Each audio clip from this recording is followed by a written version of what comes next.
Nah, pembentukan Satgas PHK ini nampaknya sangat menarik nih Bang Noel untuk kita bahas kali ini. Karena ini banyak sekali para pekerja yang di PHK sepihak oleh para perusahaan. Sehingga mereka kehilangan mata pencaharian dan sulitnya mencari pekerjaan. Apa dasar awal dibentuknya Satgas PHK ini oleh Kementerian Tenaga Kerja, Bang Noel? Nah, ini kan bentuk keprihatinan Presiden terhadap problem di ketenaga kerjaan khususnya buruh dan pekerja ya. Karena ini kita lihat banyak sekali pengusaha-pengusaha yang nakal. Mereka melakukan kejahatan di balik regulasi. Jadi Omnibus Law itu salah satu perhatian Presiden kita. Makanya Presiden begitu gelisah terhadap kegundahan para buruh. Misalnya kayak Omnibus Law yang sudah disepakati akhirnya dicabut atas perintah Mahkamah Konstitusi dan akhirnya sudah ada di parlemen dan ini sedang digodok agar pemerintah ini benar-benar atau negara ini benar-benar harus hadir di tengah-tengah problem perburuhan. Makanya lahirlah perintah Presiden soal Satgas PHK. Kemudian nanti banyak lagi regulasi-regulasi basisnya keberpihakan. Tapi juga tanpa harus meniadakan yang namanya industri atau pengusaha. Negara ini kan harus bisa menjadi jembatan komunikasi yang baik antara buruh dan pengusaha. Ini penting sekali agar iklim industri kita ini baik. Jangan juga mentang-mentang ini kan kita juga butuh yang namanya industrial ya. Kita juga butuh yang namanya pekerja atau buruh. Nah, pentingnya ada sebuah harmonisasi antara dua kepentingan ini. Nah, negara dalam hal ini harus hadir di dua kepentingan ini. Kepentingan terhadap pengusaha ya dua. Pertama, bayar pajak dan sejahterakan buruh. Nah, untuk buruh mereka harus mampu menjadi patriotik. Jangan hanya demo, tapi kalau seandainya tidak produktif, yang akhirnya kan itu memberatkan juga industri. Gitu. Ini juga penting untuk kritik kawan-kawan buruh. Tapi saya melihatnya buruh hari ini begitu luar biasa, mereka punya semangat patriotisme. Problemnya kalau seandainya ada benturan dengan industri, biasanya mereka ada problem soal gaji yang tidak sepadan.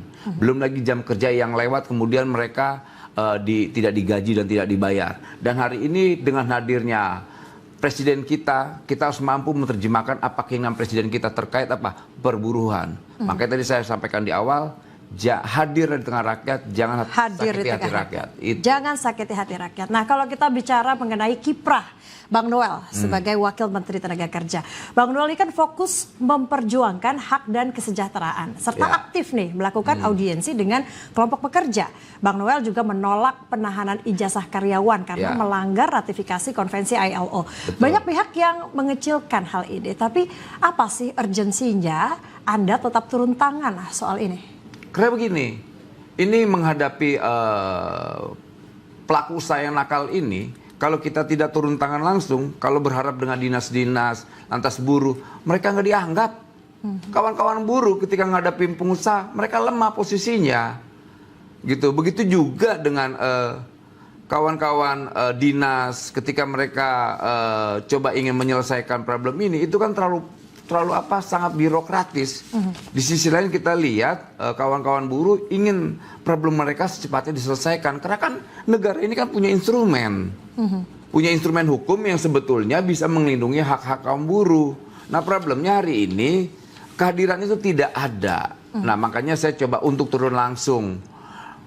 Nah, hari ini kan kita turun ini bukan soal keberpihakan aja, tapi itu hadirnya negara, gitu loh. Nah, biar tidak negara ini dilecehkan ya. Ini selama ini kan ya jujur aja, problem ketenaga kerjaan kita, apalagi khususnya praktek penahanan ijazah yang saya sampaikan berkali-kali, ini adalah bentuk kejahatan dan perbudakan. Kalau kita mengacu pada konvensi ILO, itu adalah bentuk perbudakan. Mereka disandra dengan dokumentasi pribadinya. Menahan dokumentasi pribadi adalah bentuk kejahatan.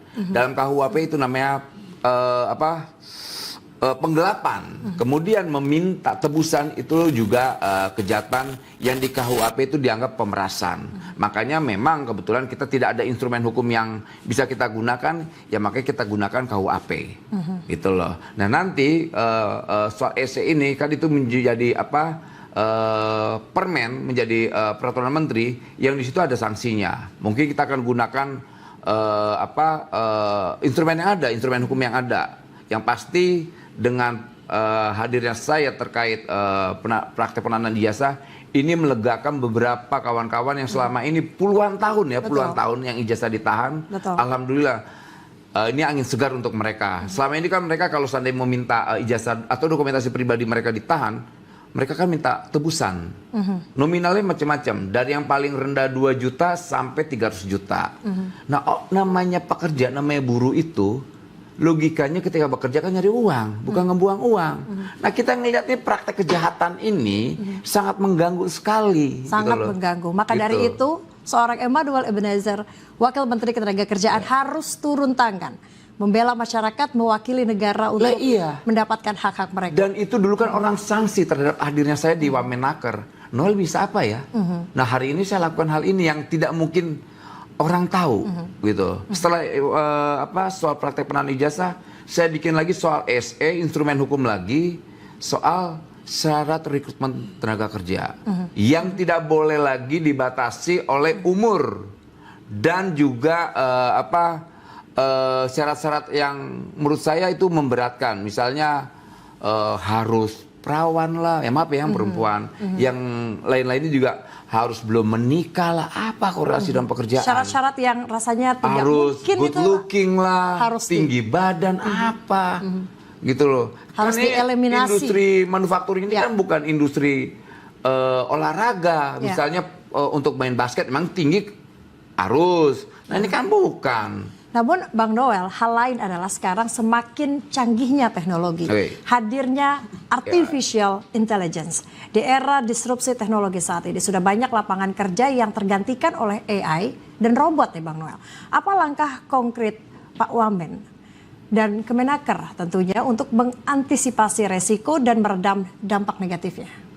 Yang pasti memang ini sebuah ancaman baru karena kita tidak bisa membendung yang namanya industri digital, khususnya sekarang AI, ya kan? Semua banyak pekerjaan-pekerjaan itu bisa digantikan oleh AI dan kita harus juga jangan lengah ya negara ini dalam melihat fenomena industri digital ini. Karena kalau kita lengah akhirnya ya kita sepertinya pasrah dan tidak bisa berbuat apa-apa. Ya akhirnya apa?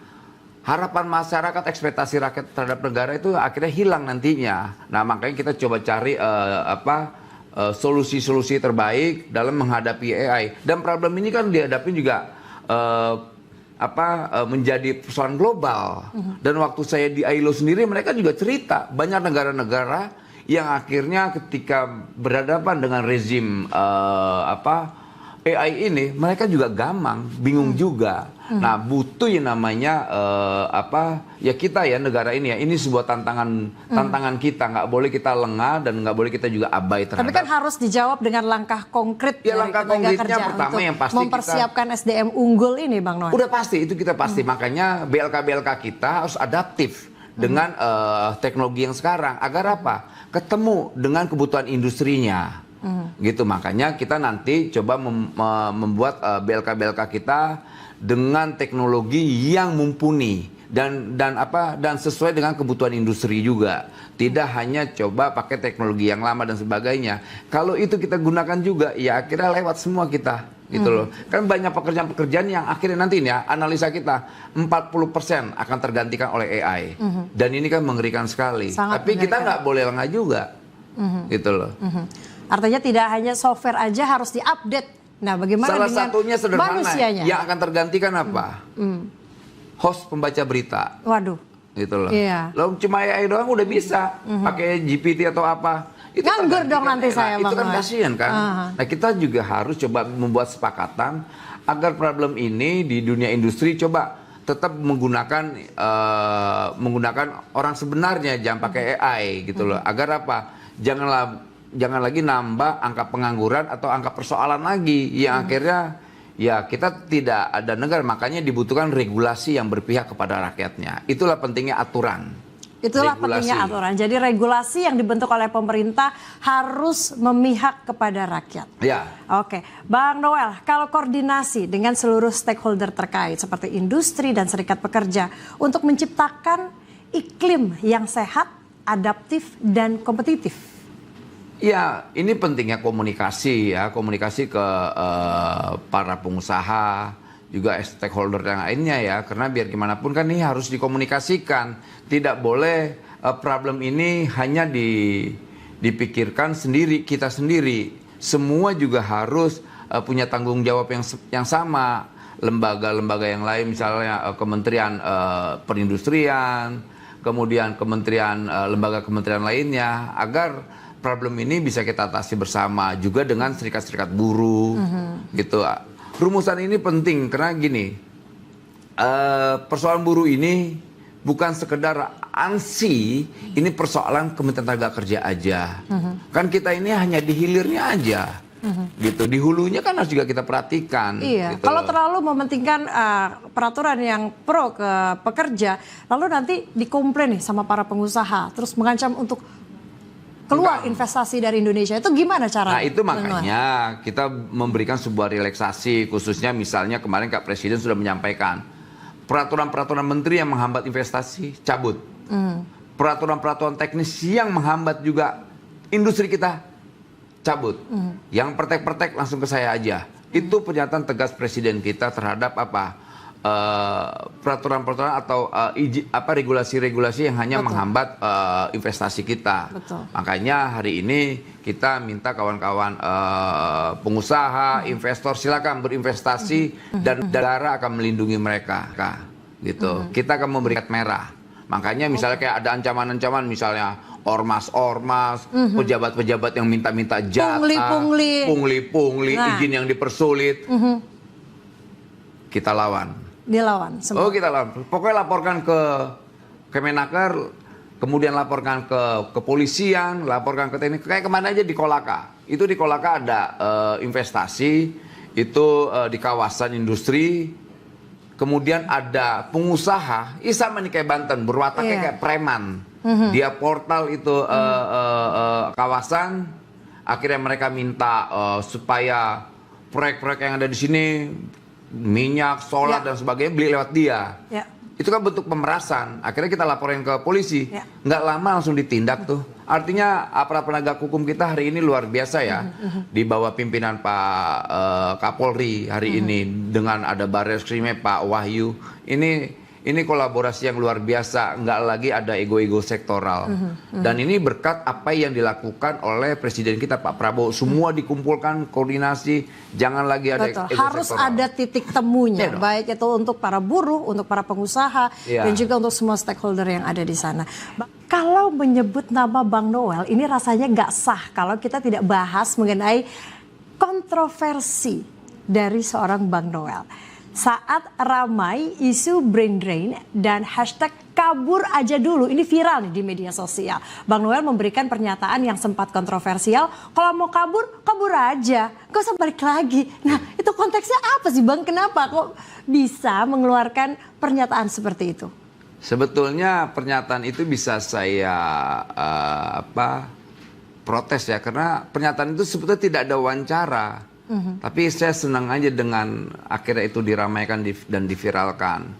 Ya kita kan dulu lagi ramai-ramainya kawan-kawan yang pekerja ini ya, yang keluar negeri, kemudian larinya di Kamboja, akhirnya apa? Mereka dijadikan operator judi online, scamming. Yang paling ekstrimnya apa? Organ tubuhnya diambil, gitu loh. Dan kita kan tidak mau, jangan sampai nanti pas kabur ke luar negeri, bikin video, minta-minta tolong. Nah kita persilakan kawan-kawan yang mau pergi ke luar negeri, nggak ada yang dilarang. Yang kita inginkan mereka lapor ke kita, agar apa? Kita tahu tujuan negara yang mereka tujukan. Gitu. Kedua, ya kita juga miris juga, kok kondisi negara lagi begini mau teriak-teriak kabur. di sisi lain banyak orang-orang lagi susah nyari kerjaan, gitu loh. Dan berarti yang kabur ini pertama udah pasti punya uang, pasti punya duit nih. Kedua mereka jangan-jangan mampu juga. Ingat, di luar negeri itu tidak enak. Ada persoalan kebudayaan yang berbeda, kultur yang beda, hukum yang berbeda, cara makan berbeda, banyak sekali yang beda. Belum lagi selain budaya, udara juga berbeda. Kalau dia nanti kabur ke Eropa, emang enak di Eropa tinggal. Tapi Udah mungkin dingin, sebagai apa. masyarakat menginginkan kalimat yang keluar dari seorang pejabat publik, Ya. apalagi Wakil Menteri Ketenagakerjaan, ingin kalimat yang ngademin gitu loh Bang, yang menenangkan. Gue ini pejabat yang sangat terbuka ya. Gue ekspresi orangnya susah gue melihat yang kepura-puraan. Makanya udah mau kabur aja lah, ngapain balik lagi gitu loh. Tapi kita mau mereka yang kabur itu tanggung jawab. Jangan cuma modal telunjuk lantas kabur. Logika kita, orang yang kabur ini berarti punya uang. Itulah dulu bagaimana yang tidak kabur. Tapi kan bukan di situ problemnya. Masalahnya apakah mereka nanti ketika pergi ke luar negeri mereka mampu bekerja di sana? Apakah lapangan pekerjaan di sana itu benar-benar dibutuhkan dengan dia kabur? Karena ingat, problem pengangguran itu bukan ada di Indonesia aja. Ini problem global. Gitu. Nah, kita kan punya kewajiban negara apa? Melindungi warga negaranya. Kalau kalian mau kerja ke luar negeri, ayo lapor ke kita biar kita tahu penempatannya di mana. Dan dipastikan udah memiliki skill gitu ya. Ya skill wajib. Jangan cuma modal nekat.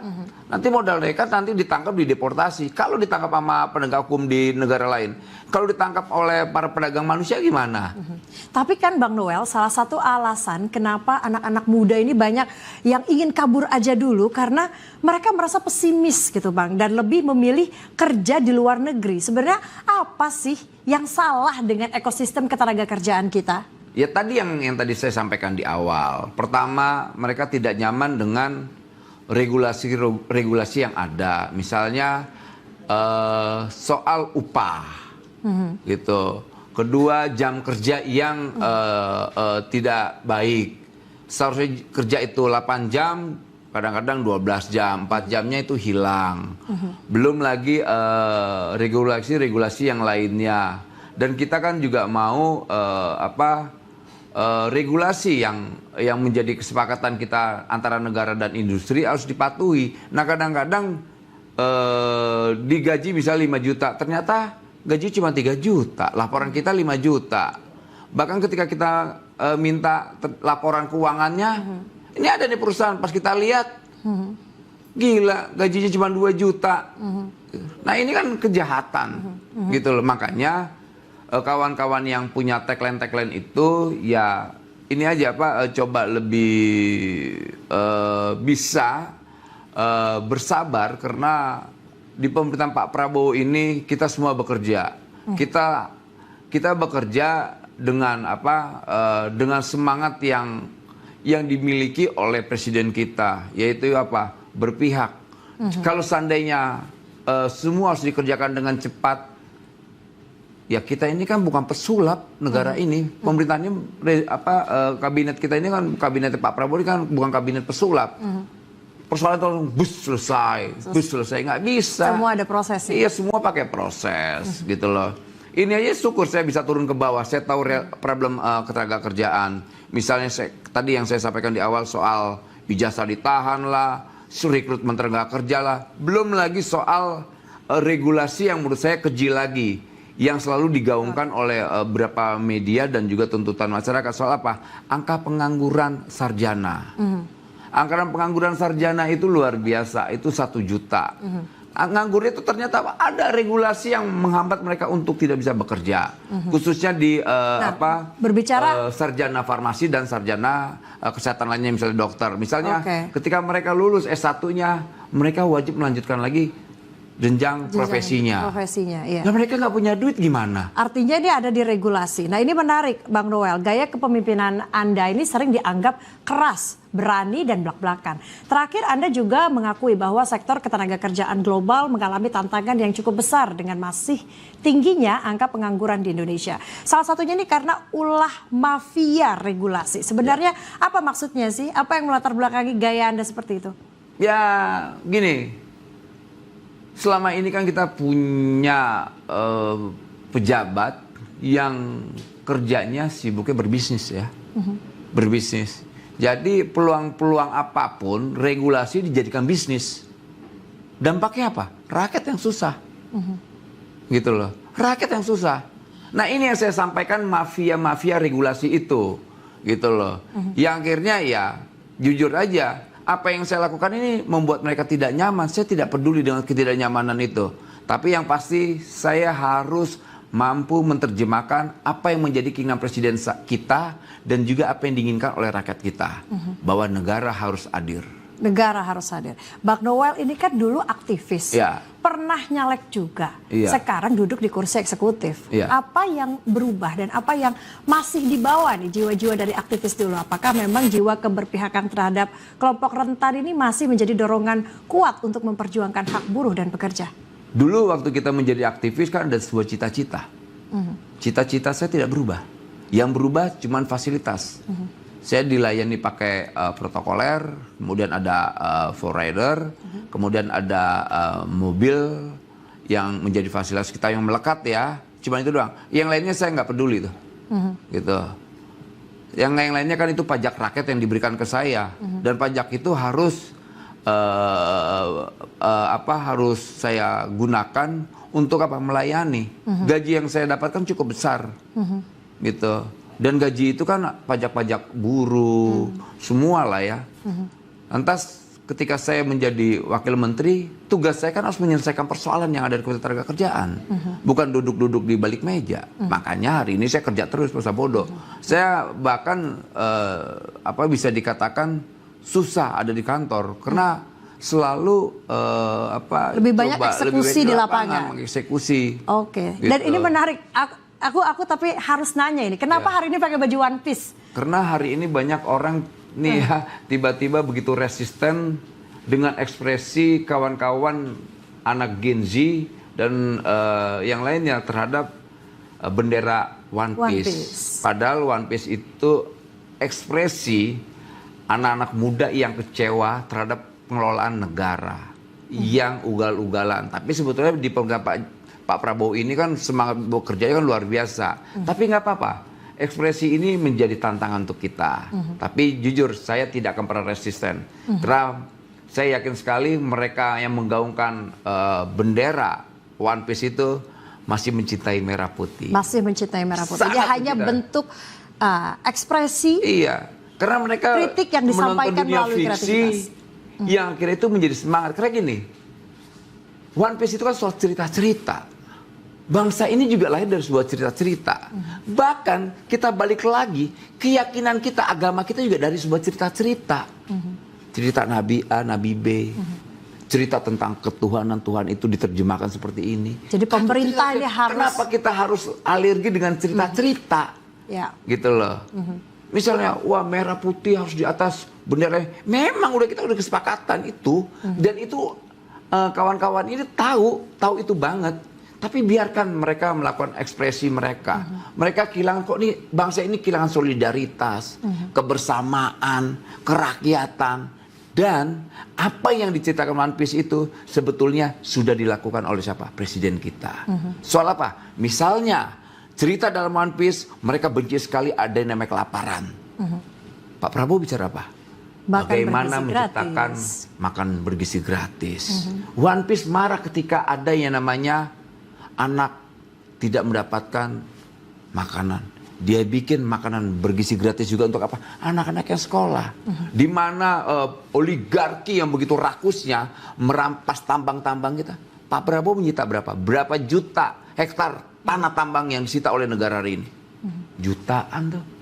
Artinya ini kan ada sebuah kemiripan. Nah ini problemnya kawan-kawan mungkin tidak mampu menerjemahkan apa yang sudah dilakukan presiden kita. Apa yang dilakukan Pak Prabowo ini persis apa yang menjadi tontonan yang ditonton oleh kawan-kawan yang suka anime ini. Anime gitu One loh. Ya. Artinya ini bentuk kritik dari anak-anak muda yang harus Iya. dijawab oleh kerja keras oleh pemerintah. Begitu Bang Noel. Iya dong. Baik, terima kasih.